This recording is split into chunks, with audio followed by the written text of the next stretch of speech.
Приветствую всех на канале Домашние рецепты. Сегодня мы с вами будем готовить луковый суп. Впервые я попробовала этот суп всего пару лет назад.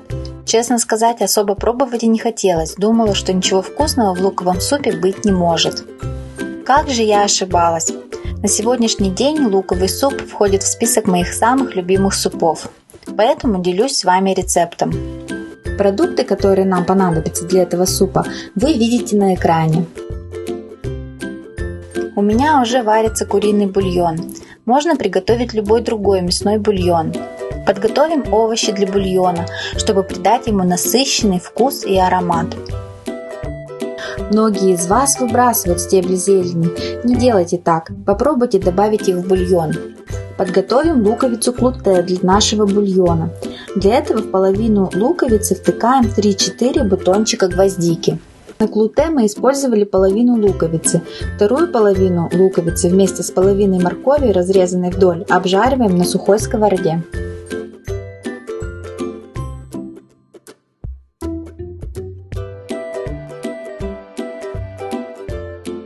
Держим овощи на сковороде до получения легкой корочки. Какой аромат!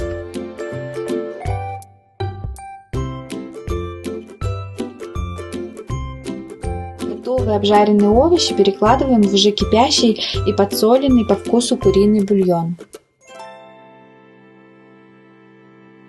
Я бы всем настоятельно рекомендовала приготовить такой бульон с насыщенным и неповторимым вкусом. Вы будете довольны. Пока варится бульон, займемся луком. У меня 8 средних луковиц, это на 4 порции супа. Весь лук режем полукольцами.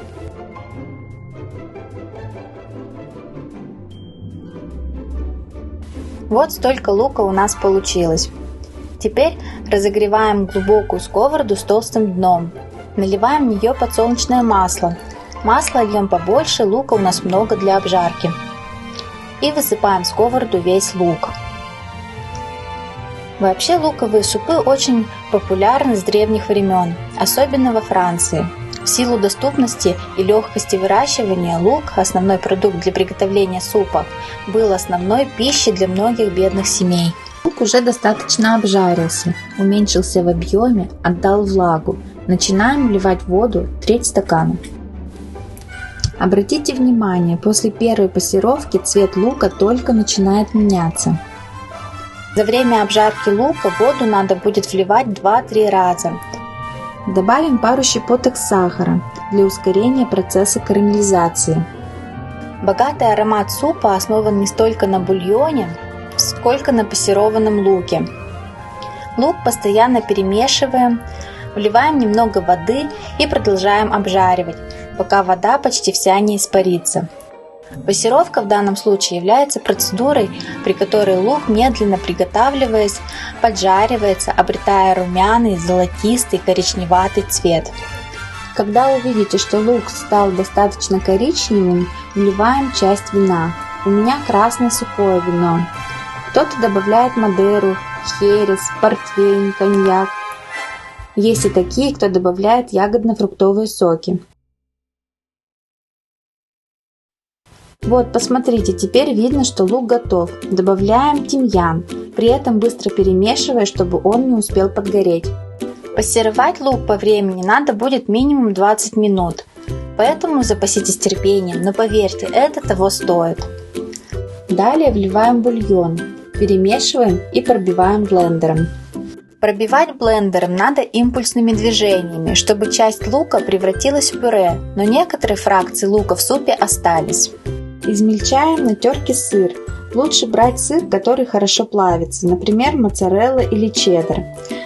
4 ломтика хлеба для тостов подсушиваем в духовке. Можно взять ломтики багета. Все составляющие супа готовы. Разливаем суп по горшочкам.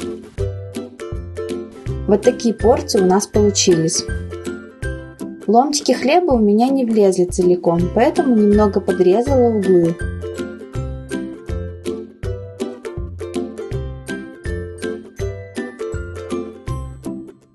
Укладываем хлеб в горшочки поверх бульона.